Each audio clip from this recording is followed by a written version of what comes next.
같이 병존하는 경우가 많은데 무턱대고 두 개를 같이 하다가는 큰일 나는 수가 있어요. 고소장을 제출할 때 어떻게 하냐면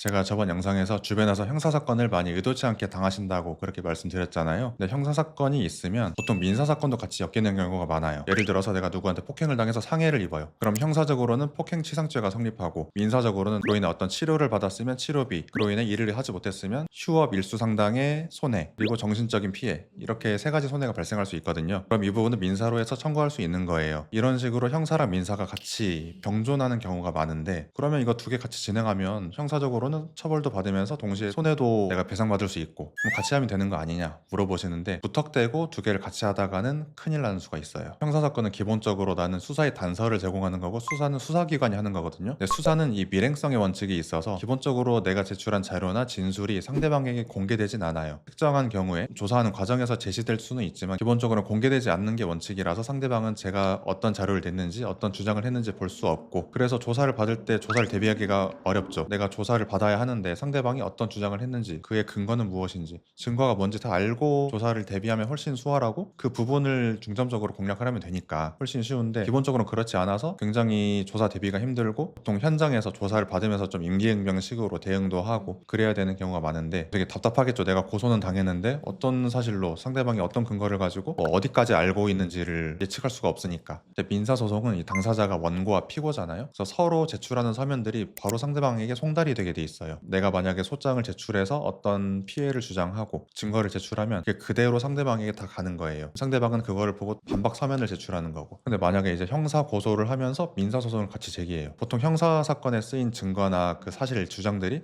전부 민사 소송이 그대로 제출될 거잖아요. 그럼 상대방은 민사 소송 자료를 보고 아, 이 사람이 이런 주장을 하는구나, 이런 증거가 있구나, 여기까지 알고 있구나, 바로 파악할 수 있는 거죠. 그럼 형사에서도 당연히 이 주장들을 했을 거니까 그에 맞춰서 대응을 해서 상대방의 주장과 진술과 증거를 미리 파악해서 대응을 하면 그 조사를 받을 때 훨씬 편하고 불송치가 될 가능성이 조금 더 높아지겠죠. 고소장을 제출할 때 어떻게 하냐면 기본적으로 고소장은 상대방이 열람할 수 있어요. 그래서 고소장에는 정말 간략하게 딱 범죄 사실만 기재를 하고 그 근거가 되는 고소 이유와 증거 자료들은 전부 별도의 의견서로 제출하거든요. 그럼 이 의견서는 상대방이 열람을 하지 못하니까 아무래도 조사에 대비하기가 좀 어렵겠죠. 근데 민사소송에서 내가 자료를 다 제출하면 상대방은 그거를 다 보고 내 진술과 증거를 전부 파악해서 제비를 하니까 조사 대비가 너무 쉽고 다 예상되는 질문들에 대해서 준비한 답변만 하면 되니까 무혐의로 빠질 가능성이 좀 더 높아지는 거예요. 그래서 보통 민사소송을 제기한다고 해서 형사랑 별개로 진행해주는 게 아니고 형사사건이 끝날 때까지 기다려요. 민사법원이. 민사법원은 서로 양 당사자가 대립하는 거니까 이 증거를 판단하기가 어려운데 수사기관에서 강제력을 동원해서 증거 자료를 확보해서 판단을 하면 그게 보통 실체적 진실에 부합하는 경우가 많거든요. 사건이 끝날 때까지 기다렸다가 이거를 토대로 민사사건도 결론이 나는 경우가 많기 때문에 만약에 그렇게 해서 형사사건에서 지는 경우에는 민사소송에서도 그대로 패소하게 되는 거예요. 그럼 나는 억울하게 폭행을 당했지만 사건도 무혐의 되고 민사적으로 손해배상도 못 받게 되는 그런 너무 억울한 결과가 나오게 되는 거죠. 그래서 손해배상을 못 받는 데서 끝나는 것도 아니고 상대방의 변호사 비용까지도 내가 보상을 해줘야 되는 거거든요. 이보다 더 억울할 수는 없겠죠. 민사랑 형사가 같이 있을 때는 잘 판단을 해보셔야 돼요. 민사를 했을 때 상대방이 다 볼 수 있다는 걸 염두에 두고 이걸 봐도 되는지, 봤을 때 나한테 불리한 건 없는지. 보통 이게 판단이 어려운 경우가 많죠. 그럴 때는 그냥 애매하면 형사를 먼저 진행을 해서 이게 최소한 경찰의 송치 결정이라도 나온 후에 그 다음에 민사를 제기하면 민사는 형사에서 쓴 거